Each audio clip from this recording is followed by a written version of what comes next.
et que Dieu fasse que son alliance soit efficace dans ta vie au nom de Jésus. Père, nous te remercions aujourd'hui. Tu nous as amenés en ce jour, premièrement, le dernier dimanche du mois d'alliance. Il y a le culte d'alliance au lieu principal de JCK, l'évangile à toute la création. Nous prions, Seigneur, une double bénédiction, double puissance, double possession. Accorde-les à chacun au nom de Jésus.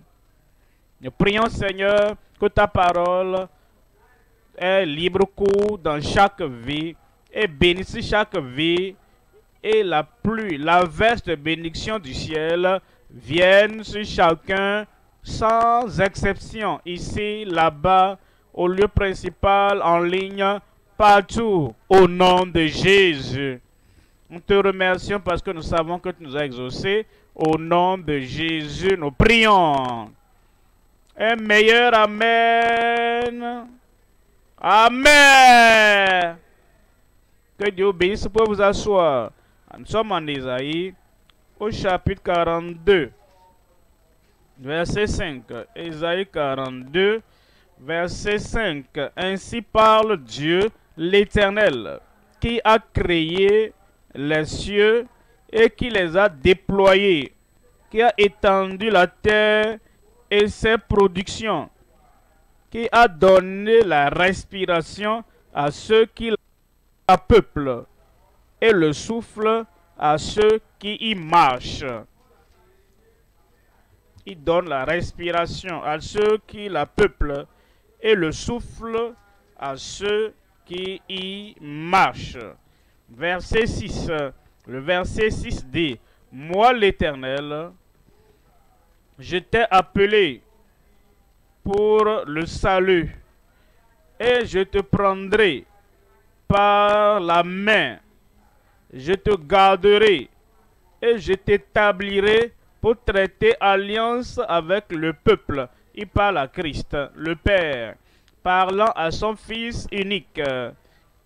Toujours au ciel, à ce moment-là, il était prêt à l'envoyer sur la terre et il lui a dit, quand il l'enverra sur la terre, il lui donnera il traitera alliance avec le peuple pour être la lumière des nations, pour être la lumière à tous les peuples, à tous les habitants du monde, la lumière à toutes les créations, toutes les créatures, ceux qui viendront à cette lumière. Verset 7. Verset 7 nous dit, pour ouvrir les yeux des aveugles. Quand parviendra aujourd'hui, pour faire sortir le prisonnier, pour faire sortir de prison le captif et de leur cachot, ceux qui habitent dans les ténèbres. Verset 8 nous dit, verset 8, il dit, je suis l'Éternel, c'est là mon nom, et je ne donnerai pas ma gloire à un autre, ni mon honneur aux idoles.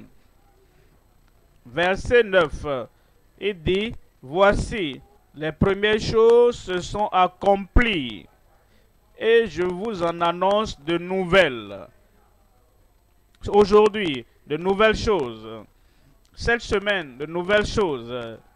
Et pour le restant de l'année, dans nos vies, de jour en jour, de période en période, de mois en mois, tout au long, Dieu le Tout-Puissant dit, a promis et a déclaré, et il dit de nouvelles choses pour ton âme, de nouvelles choses pour ton esprit, de nouvelles choses pour ton corps, de nouvelles choses pour ta famille, de nouvelles choses pour ton ministère, de nouvelles choses pour ta profession, de nouvelles choses dans tous les domaines de ta vie, au nom de Jésus.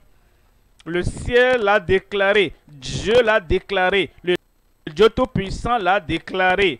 Et lorsque Dieu dit, voici ce qu'il va faire, c'est ce qu'il va faire.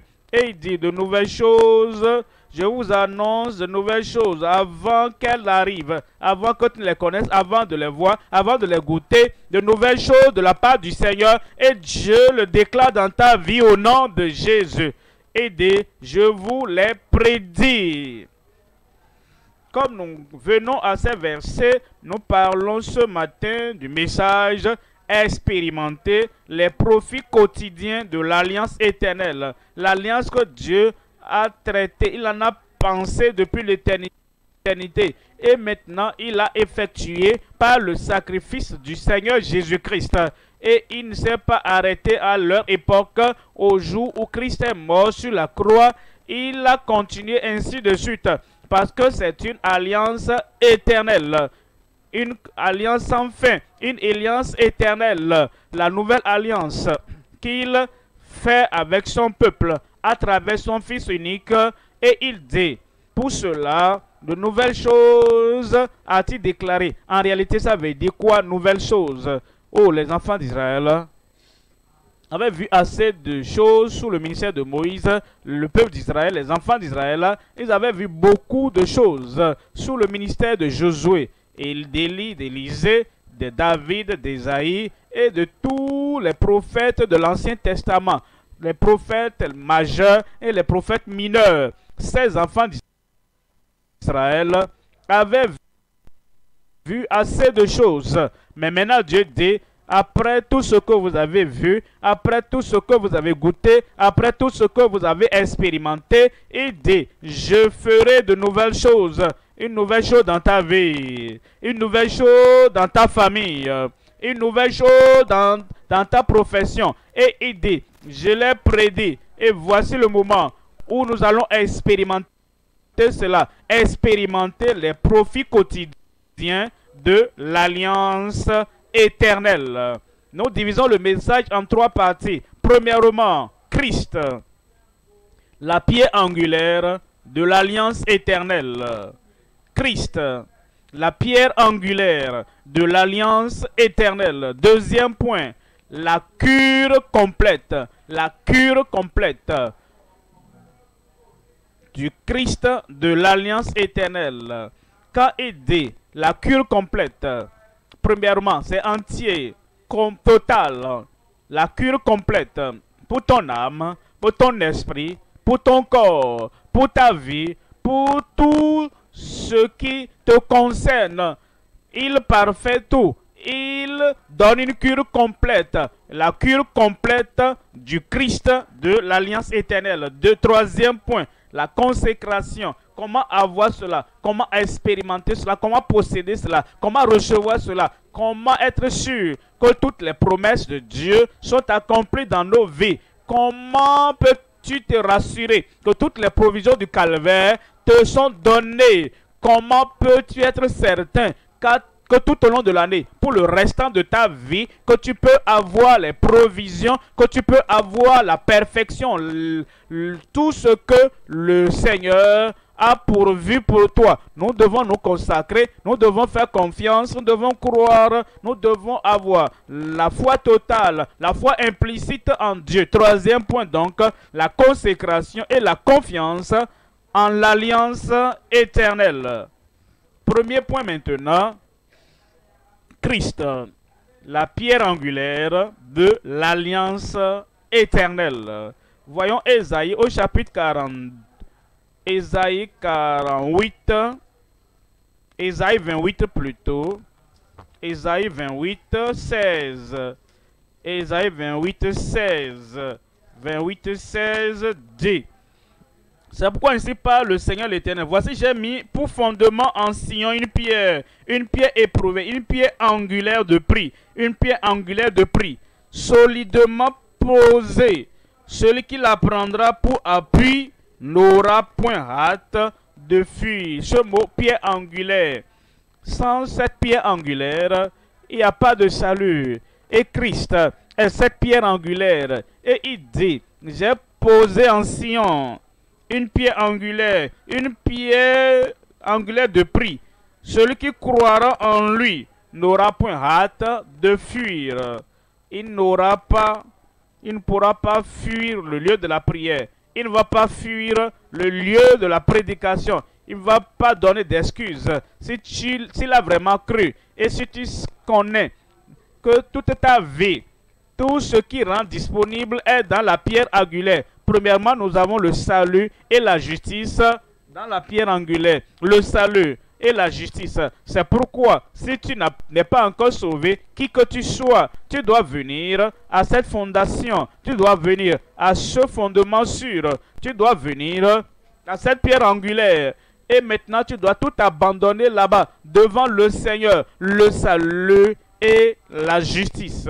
Deuxièmement, la guérison et le rétablissement.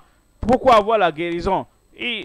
Il a donné Christ pour nous et pas ses maîtres. Si tu es guéri, il y a donc la guérison et il y a le rétablissement total. Peu importe le défi, peu importe la maladie, peu importe la plaie, voici la pierre angulaire. La pierre angulaire pour ta guérison et pour ton rétablissement. Il est la pierre angulaire pour ta sanctification et la sainteté. Le Seigneur savait que le ciel est saint, que les anges sont saints et Dieu lui-même est saint.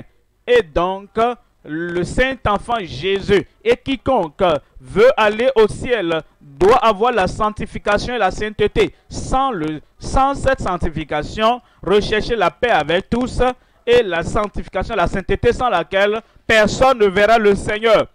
Et lui, il est la pierre angulaire pour notre sanctification aussi bien que pour notre sainteté.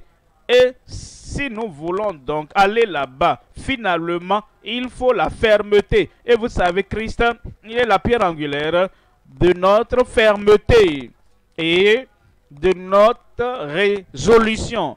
Tu es résolu et tu dis par tous les moyens, ce ciel, je dois aller là-bas. Et il n'y a pas un autre chemin pour y aller. Il est le chemin, il est la vie. Il est celui donc qui nous conduit à cette fermeté, aussi bien à cette résolution. Il est la pierre angulaire de notre suffisance et de notre préparation pour aller au ciel. Vous savez, plusieurs fois dans le Nouveau Testament, soyez prêts, soyez prêts, soyez prêts.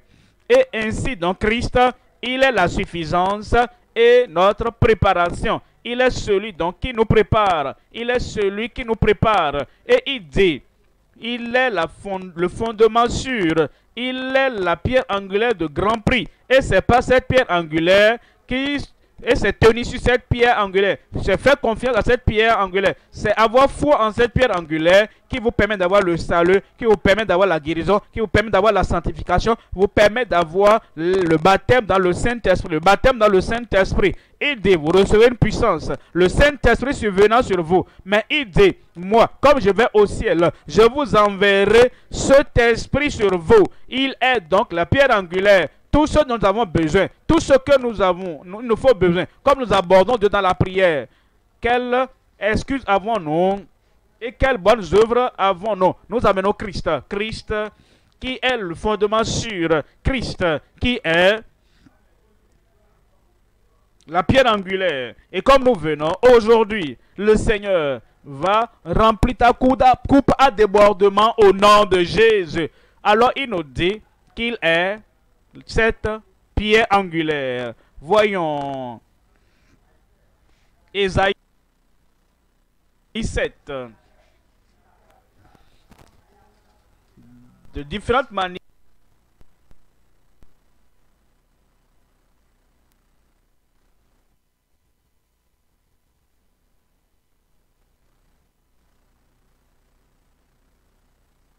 Ésaïe nous montre que Christ est la pierre angulaire de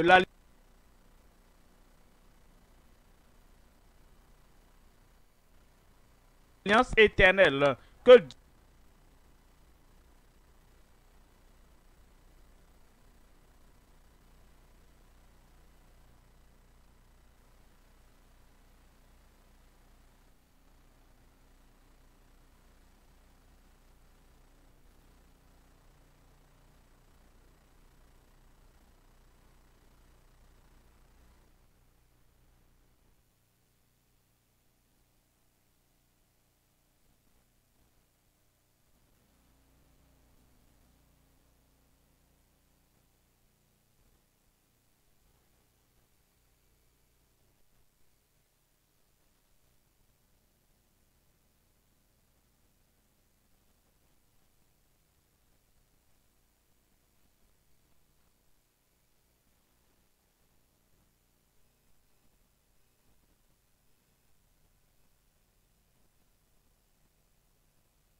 Dieu a traité avec nous inédite, pas une vierge, avant que nous puissions avoir ce salut. Il dit, c'est pourquoi le Seigneur lui-même vous donnera un signe.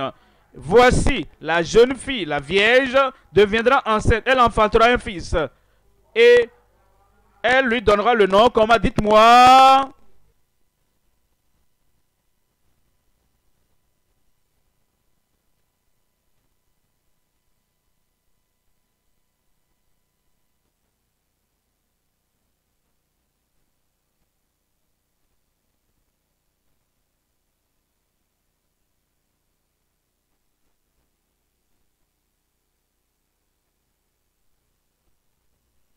Emmanuel.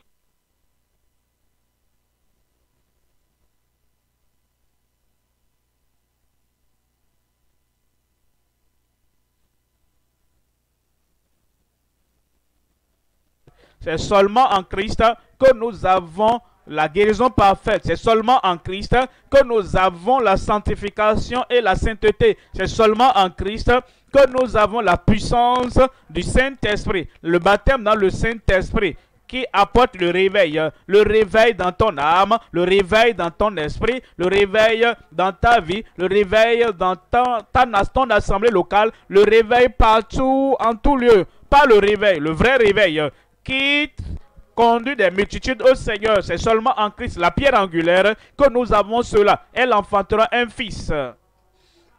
Avant que ce fils ne vienne, le Fils de Dieu, avant que ce fils ne vienne, Jésus-Christ, avant que ce fils ne vienne, Emmanuel, toutes les choses, on ne pouvait pas l'avoir, mais Christ est venu. Quelqu'un là-bas, je dis Christ est venu. Et il a rendu disponible ce que nous ne pouvions pas avoir avant sa venue. Et il dit, on lui donnera le nom de Jésus, car c'est lui qui sauvera son peuple de ses péchés. Voyez le verset 22 là-bas. Verset 22 dit, tout cela arriva. Tout cela arriva. La conception, pas une vierge, tout cela arriva. La naissance du Fils de Dieu, tout cela arriva, afin que s'accomplisse ce que le Seigneur avait annoncé par le prophète, disant, voici, voyez verset 23, voici, la Vierge sera enceinte. Elle enfantera un fils, et on lui donnera le nom d'Emmanuel, ce qui signifie Dieu avec nous. Maintenant, nous pouvons avoir Dieu comme Père. Nous pouvons être intimes avec lui comme notre Père, parce que Christ est venu, le seul Fils unique de Dieu, afin de faire de ceux qui sont fils du diable, pour qu'ils soient fils du diable, filles du diable, pour qu'ils les changent et les transforment, convertissent leur vie pour qu'ils deviennent fils et filles du Dieu Tout-Puissant. Et tout ce que Dieu a sera rendu disponible à nous tous. Emmanuel est venu. Et Emmanuel est là. Et tout ce dont tu as besoin de la part du Père Céleste, c'est ton moment. Il te donnera tout cela au nom de Jésus. Ésaïe 22. Ésaïe 22. Lisons à partir du verset 22. Ésaïe 22, verset 22. Je mettrai sur son épaule la clé de la maison de David. Quand il ouvrira, nul ne fermera. Tu n'as pas dit un amen là-bas, hein? Il ouvrira, il ouvrira. Il a la clé.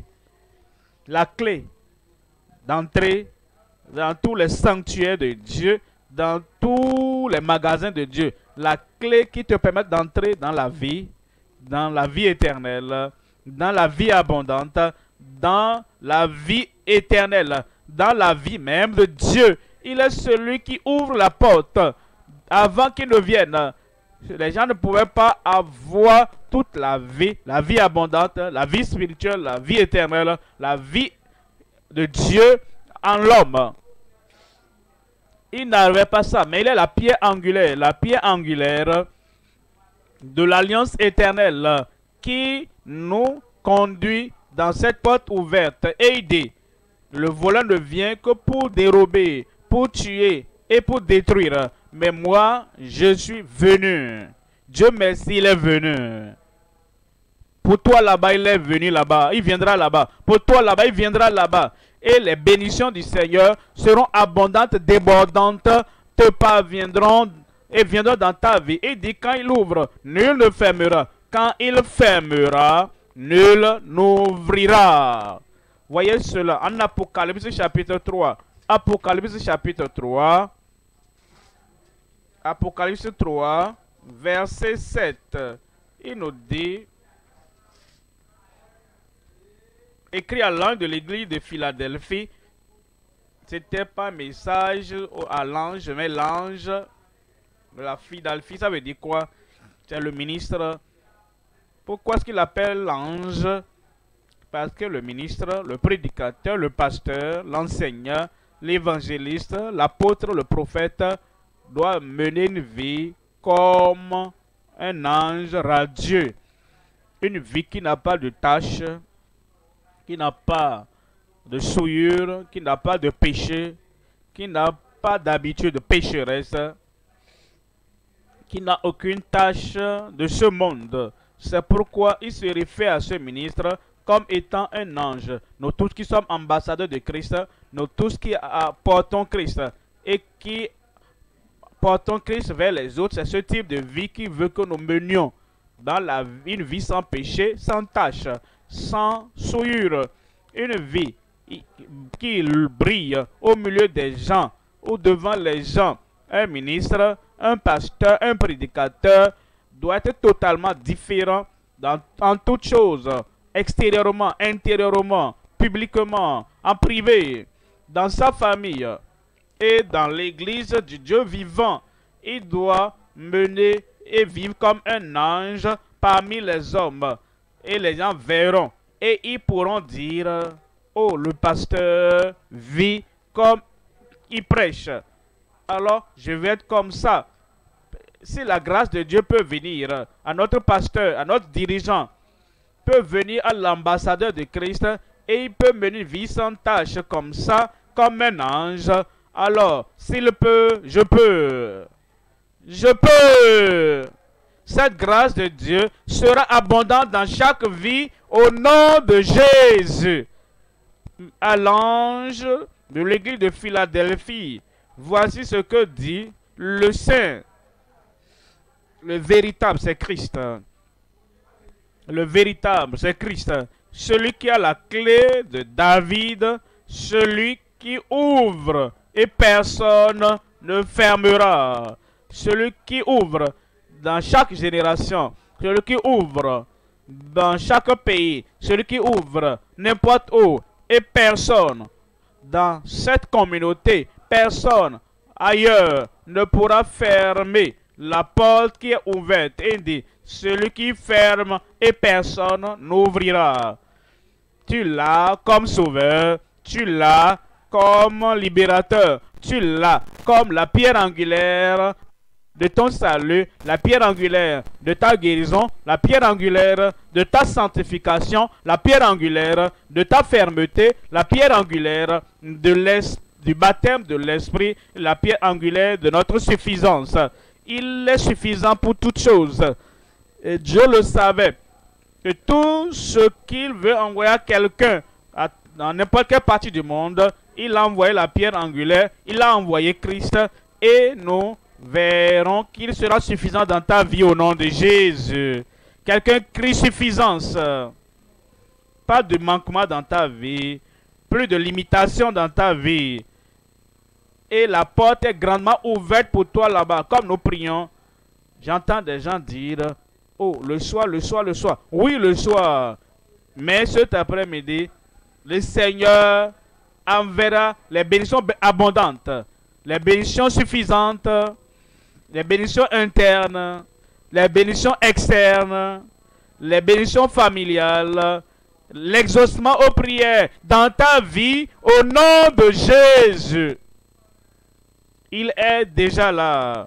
Ésaïe 9, verset 6. Ésaïe 9, verset 6 dit, donné à l'empire de l'accroissement. Est-ce que vous avez jamais pensé à nous? Verset 5, lui, second. Quand un enfant nous est né, et ne participe pas à ça. Parce que l'affaire de tout le monde, ce n'est l'affaire de personne. Les profits de tout le monde, c'est le profit de personne. Quand tu dis, un enfant m'est né, si tu étais le seul pécheur du monde, Christ allait toujours venir. Si tu es le seul malade dans le monde, Christ allait toujours venir. Un enfant m'est né. Un fils, oui, un fils m'est donné. Et la domination reposera sur son épaule. Tu dois sortir de la gestion de soi parce que la domination de ta vie, la domination de ton pèlerinage, la domination de ton activité, la domination de ta vie repose maintenant sur son épaule. Et tu ne marches pas, tu ne te balades pas comme quelqu'un qui n'a pas de contrôle, pas de... Et tu te gères. C'est ça qui nous cause des problèmes. Mais quand tu prends le leadership de ta vie, la gestion de ta vie et le gouvernement de ta vie, et tu fais peser ça sur l'épaule de Jésus-Christ, ta vie sera redressée au nom de Jésus. Et nous dit, et on l'appellera admirable. Ces prodiges, tu les auras aujourd'hui. Conseiller, vous savez, oh, ils sont sauvés, sauvés, sauvés. Et ils font des choses qui sont mauvaises. Ils font des choses qui sont destructrices. Ils font des choses qui mettent en désordre leur vie. Ils disent qu'ils ont Christ comme sauveur, mais ils ne l'ont pas comme conseiller. Ils ne vont pas à lui pour lui poser, oh, je pense à ceci, je propose ceci, j'espère ceci, est-ce que je dois aller dans telle direction? Qu'est-ce que je dois faire? Quand tu as Christ comme ton sauveur, quand tu as Christ comme ton sanctificateur, tu dois avoir Christ comme celui qui te bâtit dans le Saint-Esprit. Tu as Christ comme le roi de ta vie, le Seigneur de ta vie. Il te conseille. Il va dans telle direction, ne va pas là-bas. Ne parle pas là-bas. Reçois ceci, n'est pas telle association. C'est lui qui nous conseille. Comment pouvons voir un verset dans la Bible et nous n'appliquons pas le verset dans nos vies?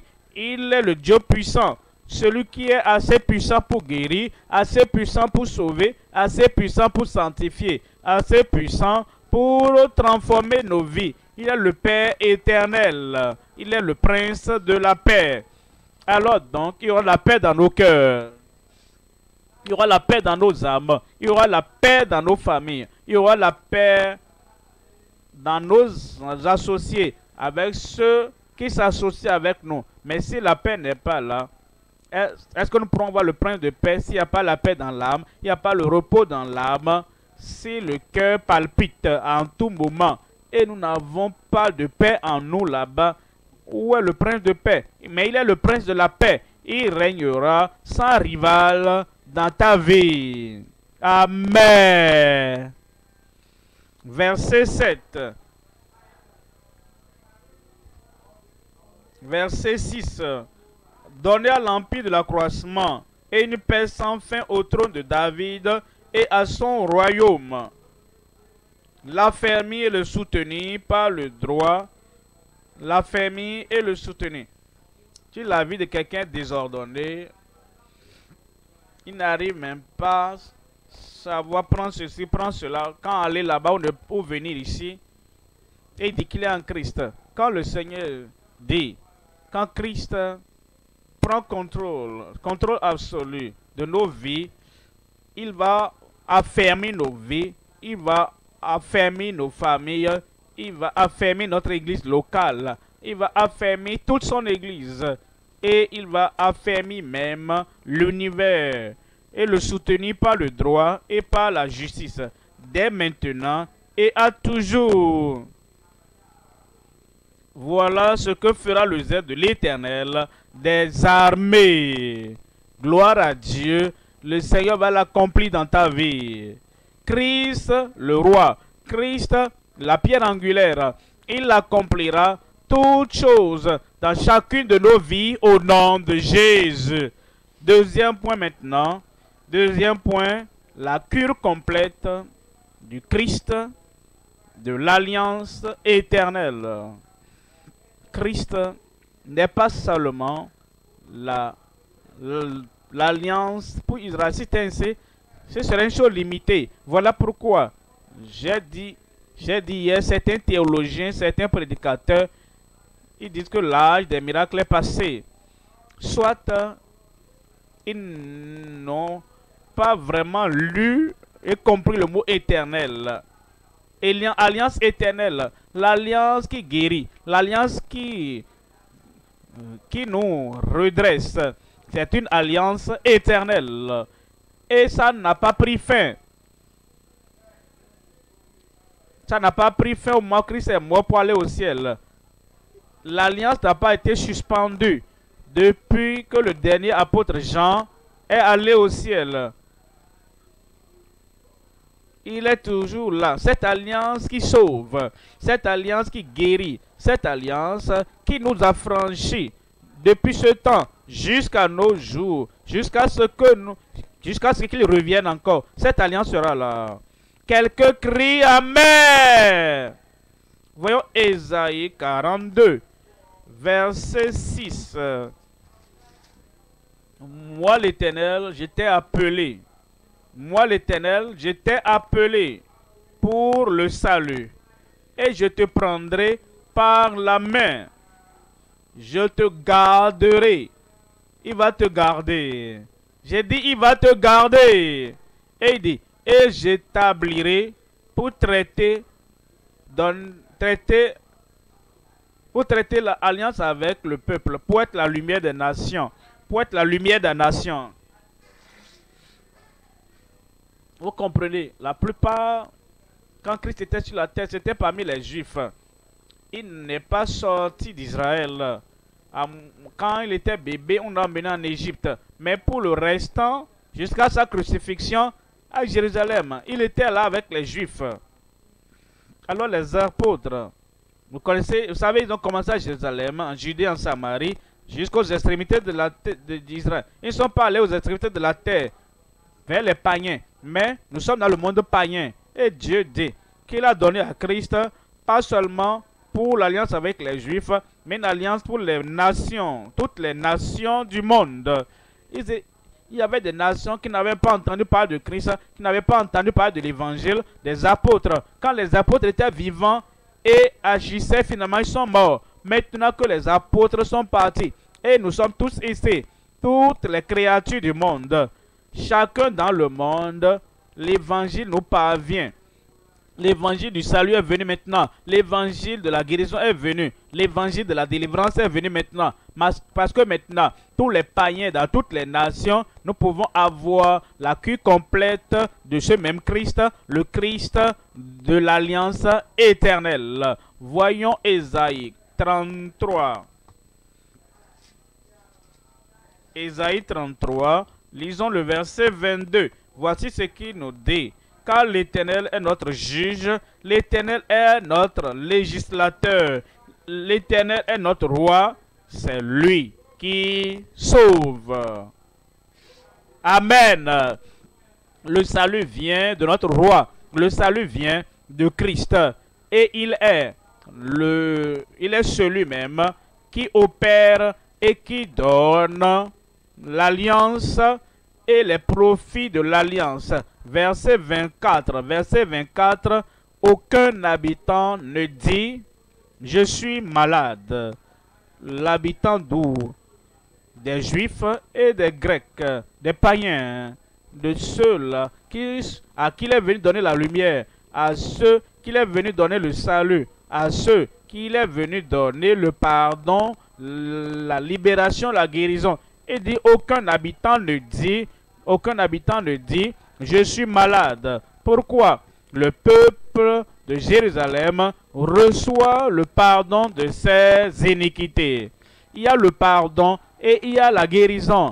Et le pardon attire la guérison. Pourquoi il dit le peuple qui reçoit le pardon de ses iniquités, ceux dont les transgressions sont pardonnées, le peuple dont les mauvaises choses sont pardonnées, comme il leur donne le pardon, la guérison va suivre, la santé va suivre. parce qu'aucun habitant ne dit « Je suis malade ».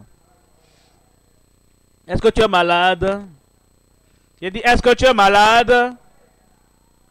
Il va ôter tout débris de maladie de ce qui reste, même aujourd'hui, au nom de Jésus.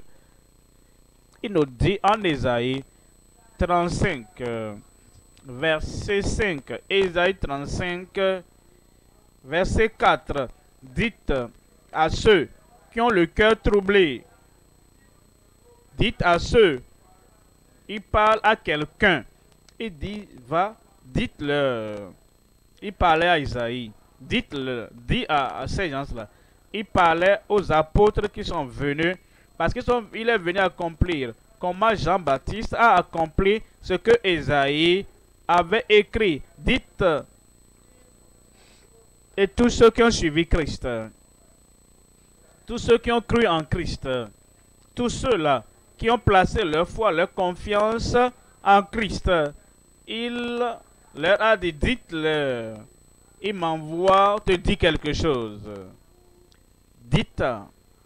Dites à ceux, ne couvre pas ta bouche quand tu veux dire quelque chose, ne baisse pas la tête quand tu veux leur dire, n'aie pas peur.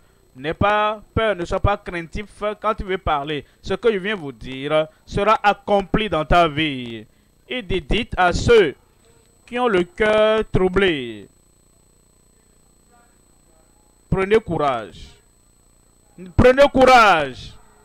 Ne craignez point. Ne crains pas la mort prématurée, tu ne mourras pas prématurément. Voici votre Dieu, la vengeance viendra, la rétribution de Dieu. Il viendra lui-même et vous sauvera. Il viendra lui-même et vous sauvera. Si je te parle, regarde-moi, non? Est-ce que tu es là? Est-ce que je te vois là-bas?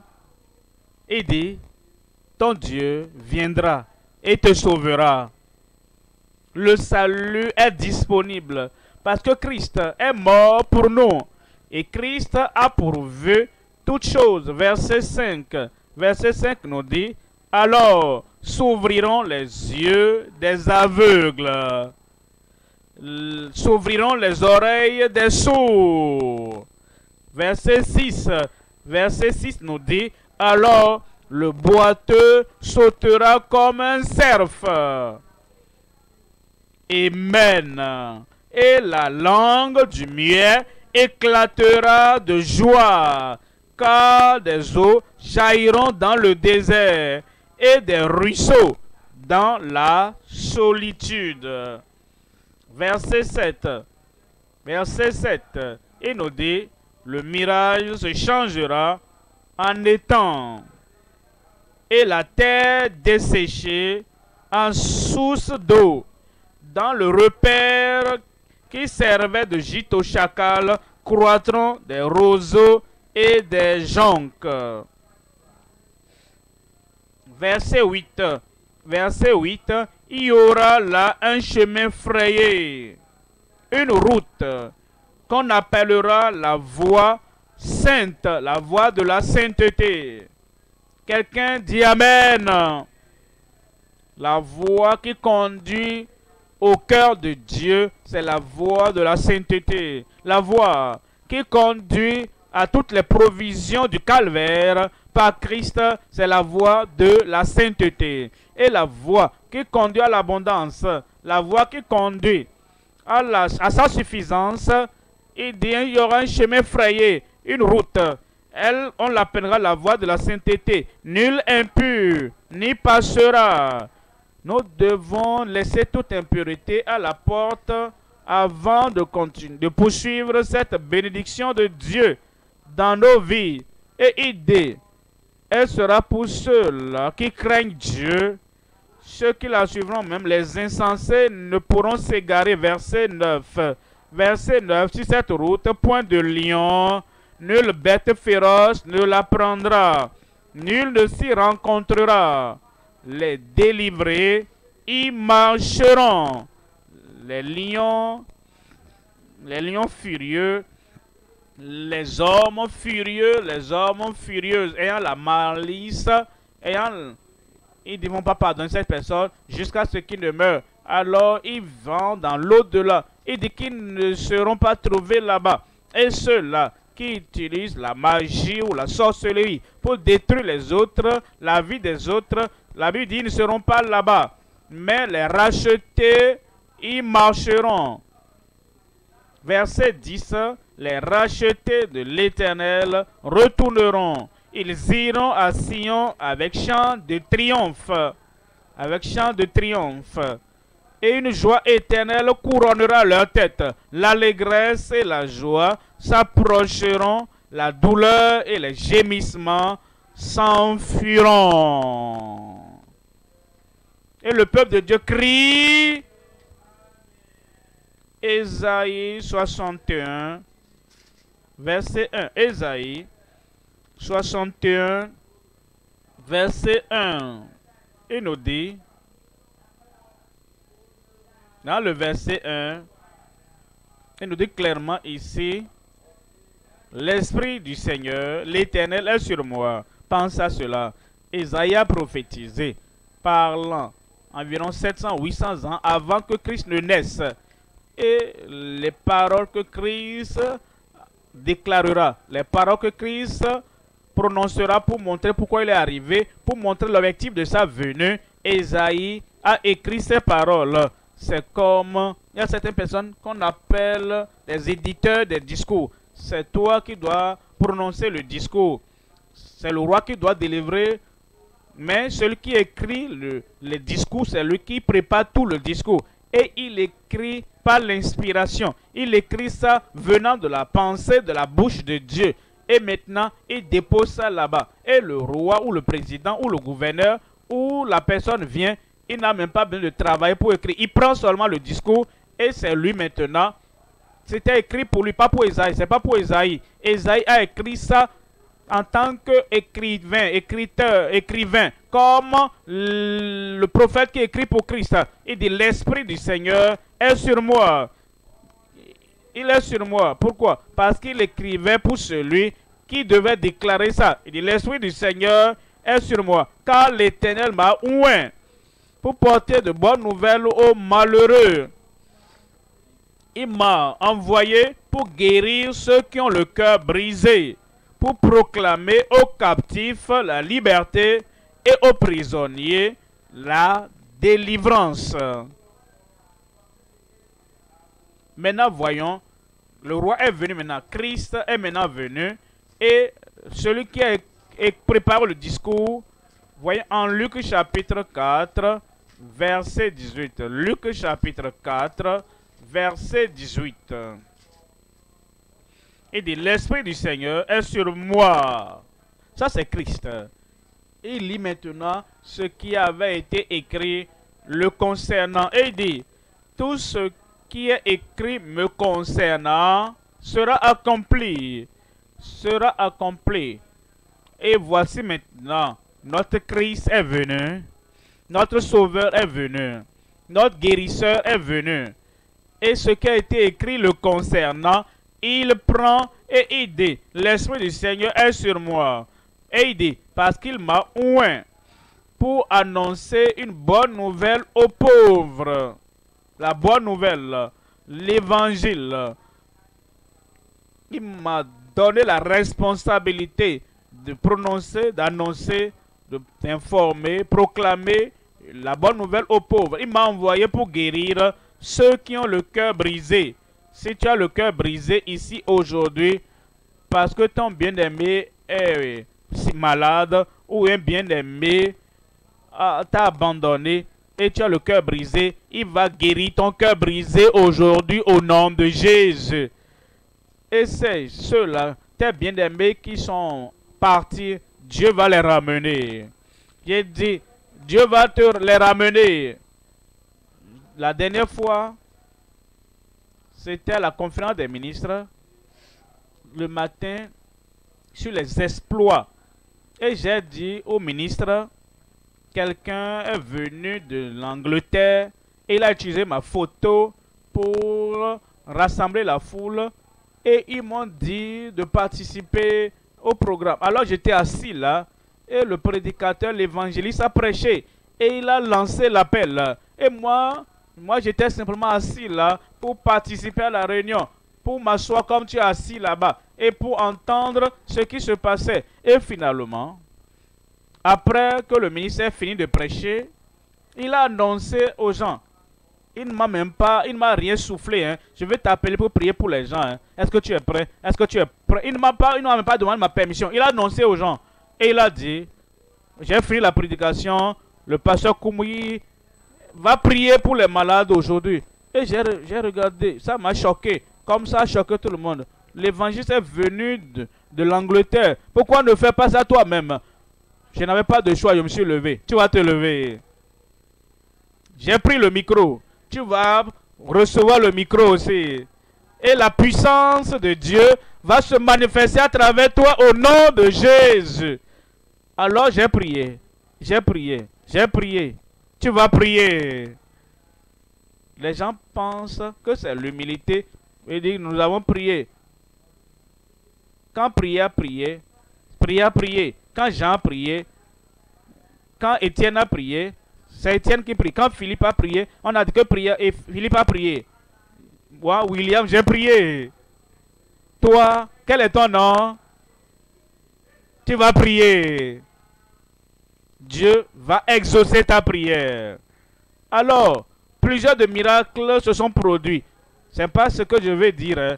Et l'homme a pris des photos, a amené ça en Angleterre et a montré ça à son conseil de l'église pentecôtiste là-bas, d'accord. Alors écris à cet homme, invite-le. Et je suis venu, je leur ai enseigné sur les dons de l'esprit, j'ai parlé sur la manifestation de la puissance de Dieu. Voici là où je vais maintenant, immédiatement. Après que j'ai fini, je m'en vais comme ça. Un ministre est venu me voir parce que j'ai parlé au ministre sur les dons de l'esprit. Un ministre a dit, est-ce que tu peux prier pour moi? J'ai dit, bien sûr, je peux. J'ai dit, quel est le problème? Il dit, prie pour moi. Pour que j'ai une bonne femme. Et je l'ai regardé, peut-être un peu plus âgé que moi à l'époque. J'ai dit, moi-même ici, moi qui suis marié, est-ce que toi tu n'es pas marié à ton âge? Il dit, je me suis marié. Qu'est-ce qui s'est passé? Il dit, pour te dire la vérité, j'ai le cœur brisé. J'ai dit, parle-moi, non? Il dit, je suis allé à l'hôpital et toute partie de mon corps, mon sang est empoisonné. Il n'y a aucune partie de mon corps qui est libre. Et j'ai amené les résultats, le résultat à mon épouse. J'ai dit, chérie, regarde ma condition maintenant. Elle dit, ah, tu es en train de mourir. Hein. La femme a ramassé ses colis, elle est partie. Cœur brisé. Et il veut une autre femme. J'ai dit, tu sais, prédicateur, moi je ne crois pas à la deuxième femme. Hein.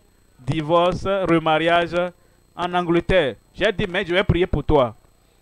Cette femme-là, elle va revenir. Il dit non, non, non, non, non, non, non, non, non. Pasteur, je connais cette femme. Hein. Une fois qu'elle prend la décision, c'est qu'elle ne va pas rester ici. Tu ne vas jamais la voir. J'ai dit, moi, j'ai dit, de la part du Seigneur, que cette femme va revenir. Alors j'ai dit, nous allons prier. La prière que nous allons faire, c'est que tout poison dans ton sang, le Seigneur va tout ôter. Et ensuite, tu iras faire un autre contrôle médical. Et le rapport médical que tu feras va montrer à tout le monde, regardez ce rapport, que maintenant, tu es un homme en bonne santé. Il a dit d'accord. Je n'ai pas attendu son affirmation, parce que moi, j'avais déjà l'affirmation venant du ciel. Alors j'ai dit, prions. J'ai dit, Seigneur, tu connais mon pasteur, mon collègue pasteur, il a le sang empoisonné. Balaie tout poison et qu'il soit guéri et qu'il soit totalement en bonne santé. Alors j'ai dit Amen. Je n'ai pas pu attendre son Amen parce qu'il avait le cœur brisé. Vous voyez, les gens qui ont le cœur brisé, le Amen ne sort pas. Alors j'ai dit Amen qui allait avoir du poids. Pour toi aujourd'hui, je dis et je donne un amen pour toi et qui aura du poids au nom de Jésus. Alors j'ai dit, maintenant, n'argumente pas, retourne à l'hôpital et fais un autre test médical. Et quand tu auras ce test médical, ne dis rien à ta femme. Fais une copie de ce rapport médical et poste-la à ta femme qui est partie. Il a fait exactement ce que j'ai dit. Et quand la femme a reçu le rapport médical, ça c'est bon. Ah, tel c'est bien. Telle partie c'est bien. Ceci oui. Ceci oui. La femme a dit, l'homme est en bonne santé maintenant. La raison pour laquelle je suis parti ou j'ai fui, c'est parce qu'il était malade, il était mourant. Maintenant, il est vivant. Alors, elle a ramassé encore ses bagages et elle est revenue à la maison. Tu n'as pas entendu ça, hein? Elle est revenue. Comment est-ce que j'ai su? L'église, la dénomination, il m'avait invité encore l'année suivante pour venir continuer ce que je leur enseignais. Et quand je suis arrivé là-bas, j'ai fini le premier message, le premier jour. Et comme j'étais descendu, l'homme est venu et a dit, oh, ne t'en va pas, j'ai quelque chose à te dire. Est-ce que tu te rappelles de moi? J'ai regardé, j'ai dit, mais non, hein, parce que vous les blancs là, vous ressemblez tous. Hein. Il a dit, je suis le pasteur qui était venu te voir l'année dernière. Et je t'avais dit de prier pour moi pour que je me marie encore. J'ai dit, ah, tu vois. Et toi, maintenant tu m'as dit d'aller faire un contrôle médical après ta prière. Je l'ai fait. Et j'ai le plaisir de te présenter. Voici le mari, voici ma femme, ma chérie. Et ils s'étaient réunis. Et le cœur brisé était ôté. Amen. Maintenant, si Dieu a pu faire ça pour eux, très loin là-bas, qui me connaissaient pour la première fois, toi tu m'as connu il y a un moment maintenant, hein, ton cœur brisé sera guéri. Aujourd'hui, quelle que soit la cause de ce cœur brisé, tout va disparaître au nom de Jésus. Il dit, le Seigneur m'a envoyé guérir ceux qui ont le cœur brisé pour proclamer aux captifs la délivrance et aux aveugles le recouvrement de la vue, pour renvoyer libres les opprimés. Voyez le verset 21. Verset 21. Alors il commença à leur dire, aujourd'hui, cette parole de l'écriture que vous venez d'entendre est accomplie. Aujourd'hui, c'est le jour de l'accomplissement dans ta vie.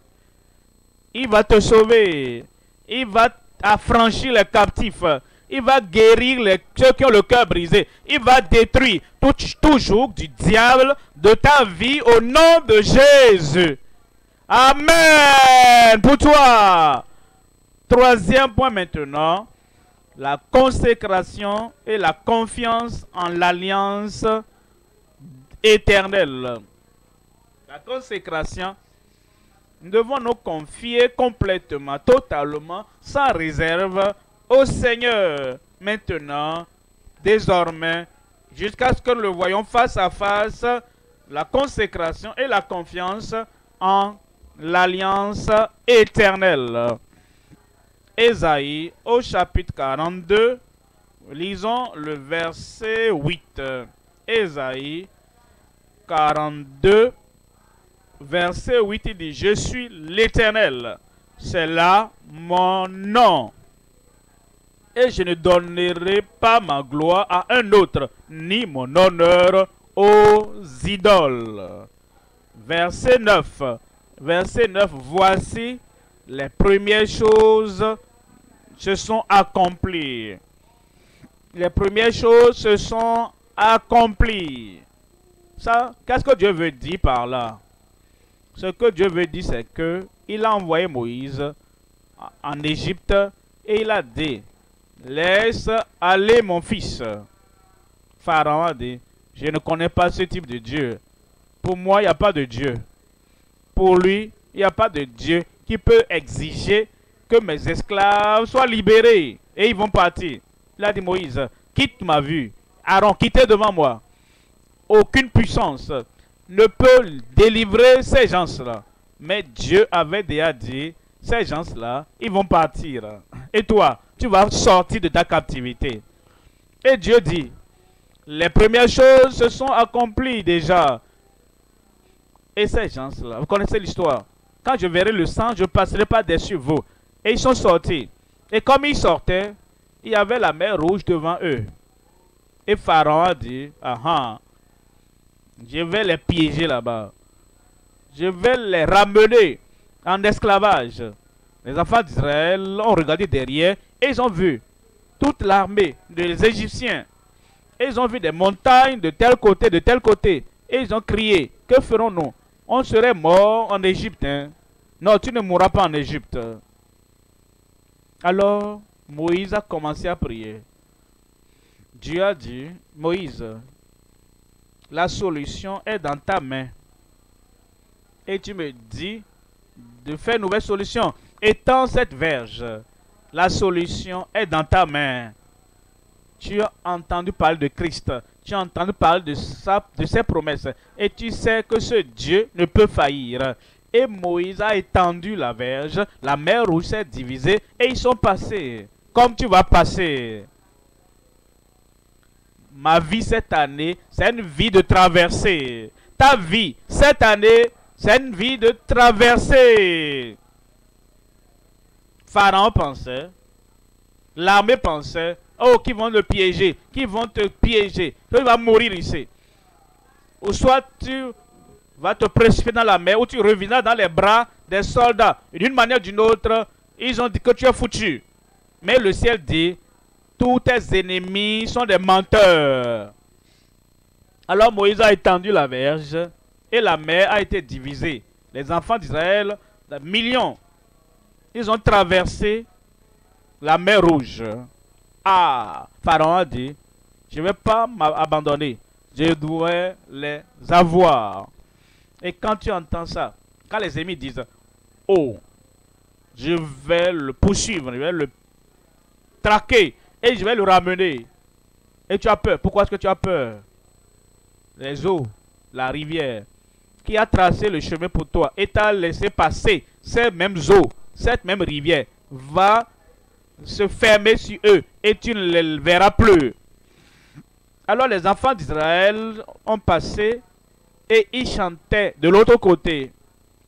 Pharaon a dit, quand quelqu'un est têtu contre Dieu, il est têtu contre sa destinée. Il veut mourir là-bas. Ils ne vont même pas lui donner un bon enterrement. Il doit mourir là-bas. Ils sont engagés dans la mer. Ils ont été engloutis. Foutus. Foutus. Ils sont pas allés à Dieu. Parce qu'il a dit, je ne connais pas ce Dieu, combattait Dieu. Il est allé de l'autre côté. C'est le même Dieu qui dit, les premières choses se sont accomplies. Que j'ai déclarées se sont accomplies. Les murailles de Jéricho sont tombées déjà. Goliath est tombé déjà. Sankérib et les ennemis ont été déjà détruits. Dieu dit, les premières choses que j'ai déclarées par le passé se sont accomplies. Et il dit, et je vous, la deuxième partie, et je vous en annonce de nouvelles. Avant qu'elles n'arrivent, je vous les prédis. Je vous les prédis. Où es-tu? Je vous les prédis. J'ai dit où es-tu? Je te les prédis. De nouvelles bénédictions viendront pour toi cette année. Une nouvelle délivrance vient pour toi cette année. Et une nouvelle expérience de salut, de restauration et de délivrance totale vient pour toi cette année au nom de Jésus. Ésaïe 43, lisons le verset 19. Il dit, voici, je fais une chose nouvelle. Voici, je vais faire une chose nouvelle. Les choses du passé, Dieu les a accomplies. Et dit, maintenant, je vais faire une chose nouvelle. Sur le point d'arriver. Ne la connaîtrez-vous pas? Ça, c'est une question pour toi. Ne la connaîtrez-vous pas? Je mettrai un chemin dans le désert et des fleuves dans la solitude. Le Seigneur accomplira de nouvelles choses dans ta vie. Ésaïe 62, 2. Ésaïe 62, verset 2. Dans le verset 2 dit, « Alors les nations verront ton salut, et tous les rois ta gloire, et l'on t'appellera d'un nom nouveau. » D'un nom nouveau. Tu n'es plus maladif. Ça, c'est un plus ton nom. Tu es maintenant fraîche, guéri. Entièrement guéri. Tu n'es plus pécheur. Maintenant, frère sauvé. Sœur sauvée. Une nouvelle chose que Dieu fera dans le cœur, dans l'esprit, dans l'âme. Une nouvelle chose que Dieu fait dans ta famille. Tu n'es plus stérile, tu es une mère. Tu n'es plus, mon frère, tu n'es plus bois sec. Tu as tout ce qu'il faut. Et tes enfants biologiques viendront dans ta famille au nom de Jésus. Et dit, les nations verront ta justice. Et l'on t'appellera, et tous les rois ta gloire, et l'on t'appellera d'un nom nouveau, que la bouche de l'Éternel déterminera. Amen. Ésaïe 66, verset 22. Ésaïe 66, verset 22. Car comme les nouveaux cieux et la nouvelle terre que je vais créer subsistent, les nouveaux cieux et la nouvelle terre que je vais créer subsisteront devant moi, dit l'Éternel. Ainsi subsisteront votre postérité et votre nom. Nouveaux cieux, nouvelle terre. Verset 23. Verset 23, à chaque nouvelle lune et à chaque sabbat, toute chair viendra se prosterner devant moi, dit l'Éternel. Et ce que Dieu a déclaré, l'accomplissement des autres viendront. Et ils vont se prosterner devant Dieu. Il a parlé des nouveaux cieux et la nouvelle terre. Dans le Nouveau Testament, en 2 Pierre, chapitre 3, verset 9. 2 Pierre 3, 9. Le Seigneur ne tarde pas dans l'accomplissement de la promesse, comme quelques-uns le croient, mais il use de patience envers vous, ne voulant pas qu'aucun périsse, mais voulant que tous arrivent à la repentance. Verset 10 dit, le jour du Seigneur viendra, le jour du Seigneur viendra comme un voleur. En ce jour, les cieux passeront avec fracas. Les éléments embrasés se dissoudront, et la terre, avec les œuvres qu'elle renferme, sera consumée.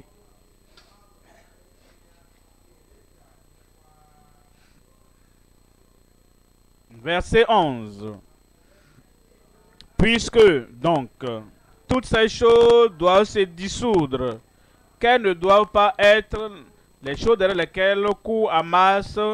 Toutes ces choses se dissoudront, qu'elles ne doivent pas être la sainteté de votre conduite et votre piété. Verset 12. Verset 12. Tandis que vous attendez et hâtez l'avènement du jour de Dieu, à cause duquel les cieux enflammés se dissoudront et les éléments embrasés se fondront. Verset 13. Verset 13. Mais nous attendons, selon sa promesse, nous attendons de nouveaux cieux et une nouvelle terre. C'est ce que nous avons lu dans Ésaïe. Il dit, je ferai des nouveaux cieux et la nouvelle terre. Et Pierre nous dit, l'apôtre Pierre nous dit que c'est sur le point d'être accompli. Il dit, mais nous attendons, selon sa promesse, de nouveaux cieux et une nouvelle terre, où la justice habitera. Verset 14, il dit, c'est pourquoi, bien-aimés, en attendant ces choses, appliquez-vous à être trouvés par lui sans tache et irrépréhensible dans la paix. Ce jour est sur le point de venir. Christ est sur le point de venir. Il veut que nous soyons prêts. Rappelez-vous, c'est lui qui nous prépare par le salut. C'est lui qui nous prépare par la fermeté. C'est lui qui nous prépare par la sanctification. C'est lui qui nous prépare par le baptême dans le Saint-Esprit. C'est lui qui nous prépare par la suffisance qu'il pourvoit et a pourvu sur la croix du Calvaire. Maintenant, il est sur le point, le nouveau ciel, la nouvelle terre viendront bientôt. Et tout ce qui doit être renouvelé dans nos vies, tout est disponible maintenant. Pourquoi ne pas dire, Seigneur, aide-moi pour que mon salut soit ferme et complet, pour que ma sanctification soit réelle et évidente, pour que la puissance du Saint-Esprit qui me donnera la victoire soit réelle dans ma vie. Pour que tu ne sois pas là pour jouer au jeu de la religion, pour te secouer, lever la main et faire tout cela. Et pendant que souvent, nous ne savons pas quand est-ce que l'enlèvement aura lieu. Nous ne savons pas quand est-ce que ces nouveaux cieux, la nouvelle terre viendront. Et si ça venait aujourd'hui, et tu joues à la religion, et si ça venait aujourd'hui, et tu joues à tes jeux habituels dans la religion, pourquoi ne pas dire, Seigneur, tout ce dont j'ai besoin est pourvu. Le salut pourvu, la guérison pourvue, la délivrance pourvue, la sainteté pourvue, et la bonne santé, la santé parfaite pourvue, la sanctification pourvue, et la force du Seigneur, la puissance du Seigneur, pour mener une vie de justice sans interruption. Tout cela a été pourvu. Alors, la préparation pour le ciel, la préparation pour les nouveaux cieux, la nouvelle terre, tout ce dont tu as besoin pour te préparer est pourvu. Pourquoi ne pas dire, Seigneur, je viens devant toi, je t'ouvre mon cœur, tout ce qui m'empêchera, tout ce qui va me retirer en arrière. Quand Christ viendra, je rejette ça. Seigneur, donne-moi tout ce dont j'ai besoin, la suffisance de ta grâce, afin que je sois prêt en ce jour. Tu seras prêt. Mon frère là-bas, tu seras prêt. Ma soeur là-bas, tu seras prêt. Mon fils, ma fille là-bas, tu seras prêt au nom de Jésus. Nous allons maintenant prier. Nous ne faisons aucune démonstration. Nous ne sommes pas en train de boxer l'air. Nous allons prendre les choses au sérieux. Nous sommes venus devant le Dieu du ciel et le Dieu des cieux.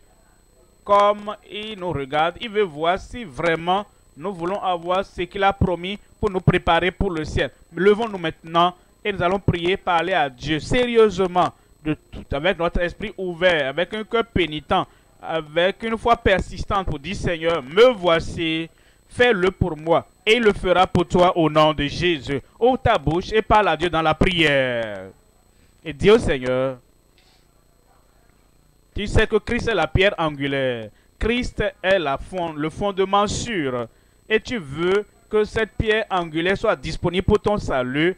Il n'y a pas un autre nom qui a été donné parmi les hommes par lequel nous devions être sauvés. C'est seulement le nom de Jésus. Si tu quittes ici et tu n'as pas de rencontre avec Jésus, comment peux-tu naître de nouveau? Dis, Seigneur, me voici, je t'invoque. J'abandonne tous mes péchés. J'abandonne toutes mes iniquités, j'abandonne toutes mes transgressions et tout ce qui va m'éloigner du royaume, j'abandonne cela. En public ou en privé, commun ou public, habituel ou occasionnel, quelle que soit la chose, abandonne-les ici et dis, Seigneur, je reviens. Seigneur, je me répands. Seigneur, je cherche ta face. Je ne veux pas que ce péché ruine ma vie. Je ne veux pas que la chair ruine ma vie. Je ne veux pas que les œuvres du diable qui militent contre ma vie me ruine. Seigneur, je t'ouvre mon cœur, je t'ouvre ma pensée, je t'ouvre toutes choses. Pardonne-moi et sauve-moi, et que j'ai l'assurance de ce salut. Ouvre ta bouche et parle à Dieu. Le salut est disponible. Christ l'a rendu disponible. Il te le donnera maintenant même. Comme sincèrement, de tout cœur, tu invoques le nom du Seigneur. Dieu le fera. Le Seigneur le fera. Il sait que tu es sérieux. Il sait que tu es dédié à lui. Il sait que tu veux sa gloire. Il sait que tu ne veux pas empêcher qui que ce soit de se repentir et de croire au Seigneur et d'avoir un salut clair, un salut défini et d'avoir un salut évident pour que Dieu puisse, que Dieu sache que tu veux le salut qui conduit au ciel et tu le demandes au Seigneur. Il va purger ta vie, il va pardonner tes péchés, il va t'affranchir et il va te protéger, te préserver de tous tes péchés, les péchés du passé. Tu as besoin de la sanctification. Il est la pierre angulaire de notre sanctification et de notre sainteté. C'est celui que nous bâtissons la vie de sainteté et c'est par lui nous menons la vie de sainteté. Ça vient de lui. Il nous la démontre, il nous la déclare et il mène cette vie devant nous et il nous appelle. Il veut nous impartir cette nouvelle nature de sanctification, cette nouvelle nature de sainteté dans chaque cœur. Il sait, heureux ceux qui ont le cœur pur. Seuls ceux qui ont le cœur pur verront Dieu. Et si nous venons ici et nous n'avons pas la pureté de cœur, si nous venons ici et nous n'avons pas la sainteté de cœur, nous sommes de tous les hommes, de toutes les femmes les plus misérables. Disons, Seigneur, donne-moi cette expérience de sanctification qui me conduira au ciel. Donne-moi cette expérience de sainteté sans laquelle personne ne verra le Seigneur. Alors il a la puissance du Saint-Esprit. Il dit,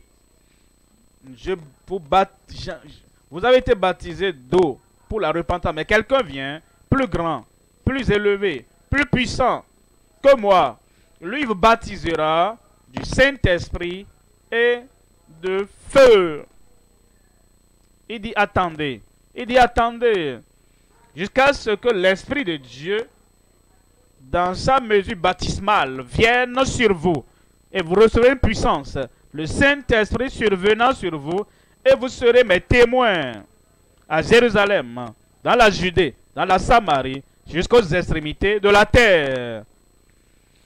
Où est-ce que tu me regardes?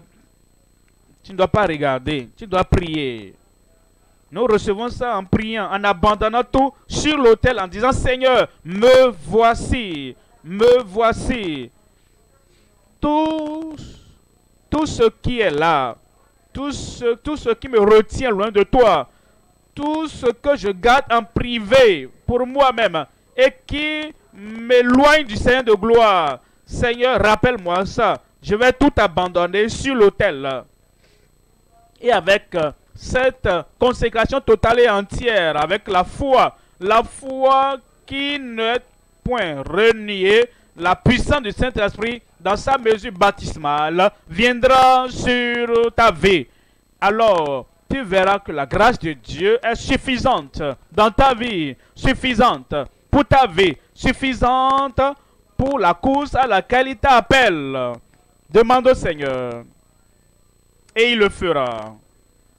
Il a pourvu pour notre roi, pour notre cure, pour notre guérison totale. Il a pourvu pour notre santé, totalement en bonne santé, de la tête jusqu'à la plante de tes pieds. Il a pourvu pour notre guérison, Et par ses maîtrisures, nous sommes guéris. Tu peux invoquer le Seigneur. Dis, Seigneur, je sais, tu ne veux pas que je sois malade, que je sois maladive, un infirme, un faible. Tu veux que je sois forte. Tu veux que je sois en bonne santé. Tu veux que je sois libre de toute forme de maladie, toute forme d'infirmité. Tout a été donc porté sur Christ. Et j'amène mes faiblesses, j'amène mes faiblesses, j'amène mes maladies, j'amène mes infirmités, j'amène mes déformations et je les pose sur Christ. C'est lui qui a tout porté. Tu dois le faire par la prière, par la foi. Pour que toute faiblesse, tout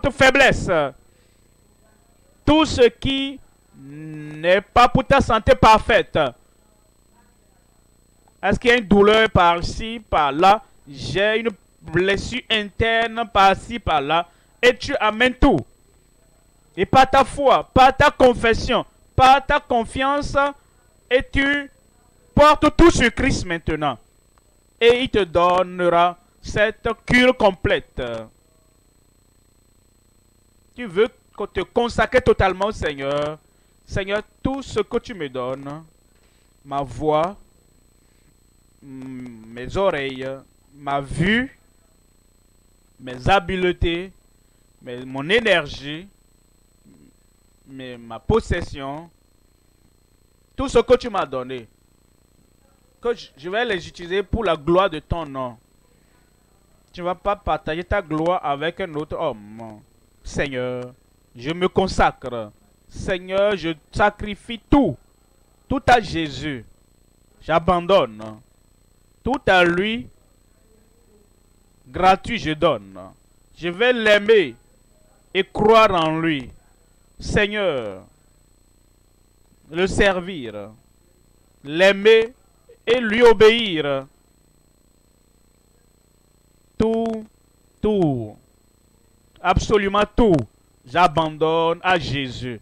Et comme nous le faisons, tout ce qui est au calvaire, disponible pour nous, toute bénédiction, toute promesse, toute déclaration, toute provision, par Christ au calvaire, sera pour nous,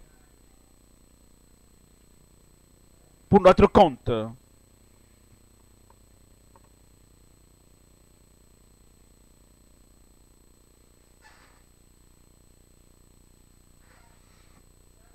Ne fais pas du cinéma devant Dieu. Il n'est pas ton camarade de jeu. Il est Dieu. Il est le créateur.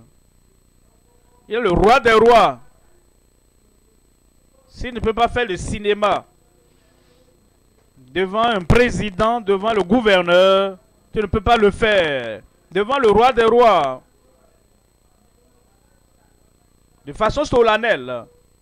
Tu abandonnes tout sur l'autel du sacrifice pour la gloire de Dieu. Si tu t'appelles ministre, pasteur, prédicateur, biche, et tu joues devant le Seigneur, tu ne lui appartiens pas, peu importe ta position. Tu t'appelles ouvrier dans l'église, et tu viens jouer avec ton âme devant Dieu au moment de la prière, tu ne lui appartiens pas. Tu n'es pas prêt pour le retour du Seigneur. Tu dois abandonner tout. Toute chose en toi, tout ce qui est à l'extérieur, tout ce qui est autour de toi. Tu veux tout abandonner en ta possession sur l'autel de consécration devant le Seigneur. Et tu dis, Seigneur, me voici. Prends-moi et tout ce que je suis, tout ce que j'ai, je dédie tout sur ton autel. Ça, c'est l'attitude de quelqu'un qui cherche le Seigneur.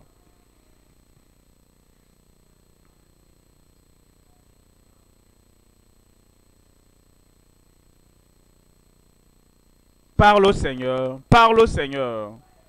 Détourne-toi du mal. Et viens au Seigneur de tout ton cœur, de toute ton âme, de toute ta pensée. Tu appartiens au Seigneur. Agis de cette manière.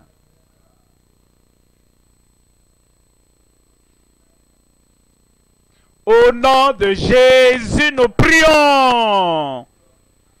Et le peuple sincère, consacré, soumis de Dieu dit Amen. Prions ensemble. Lève tes mains là-bas. Si tu es malade, tu peux mettre la main là où tu as le problème, cette maladie. Parce qu'aujourd'hui, Dieu a dit, je ferai une nouvelle chose. Je ferai une nouvelle chose.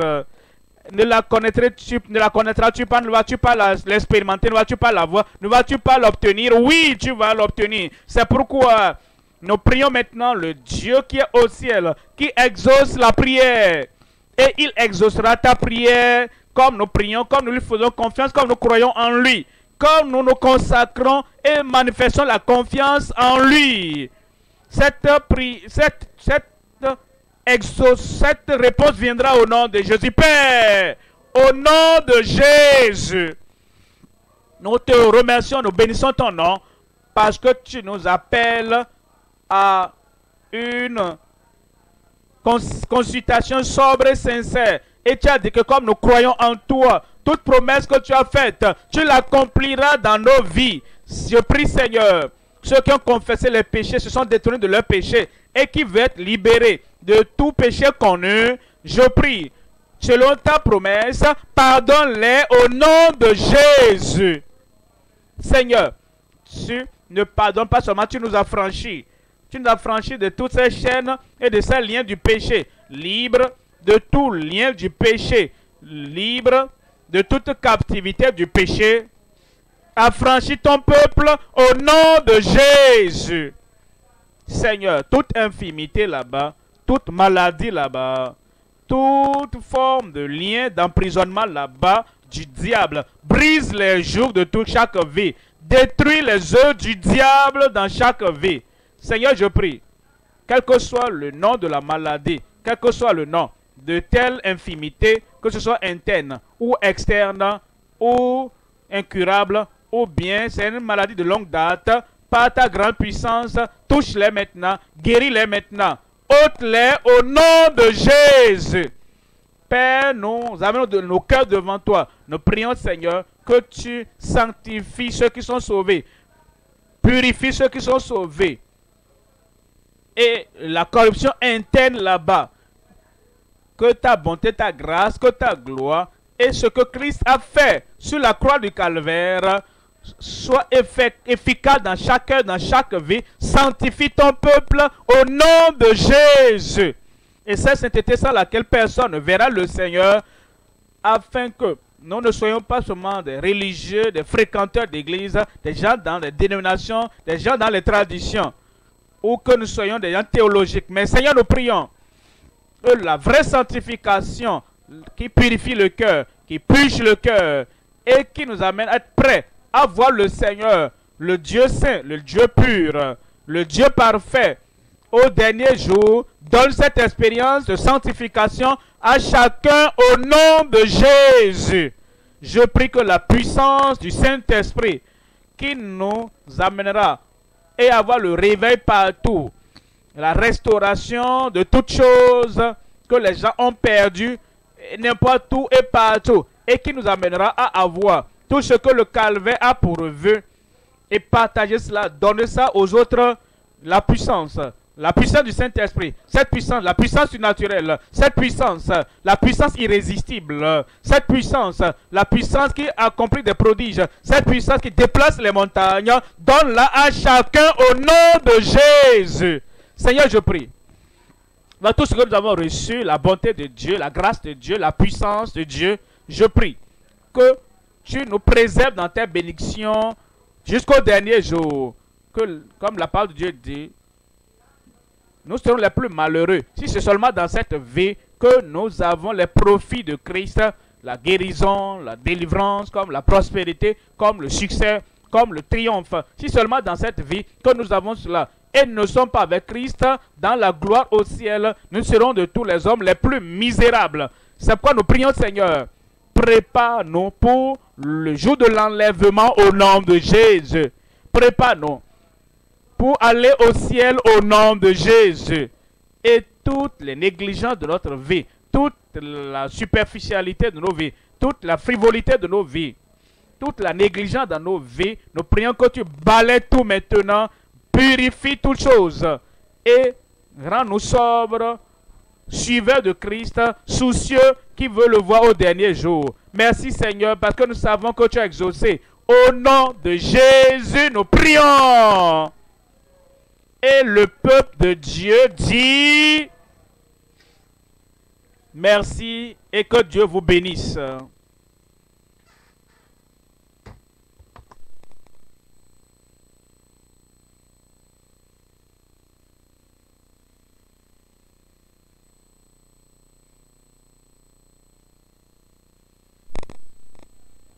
Acclamons très fort le Seigneur.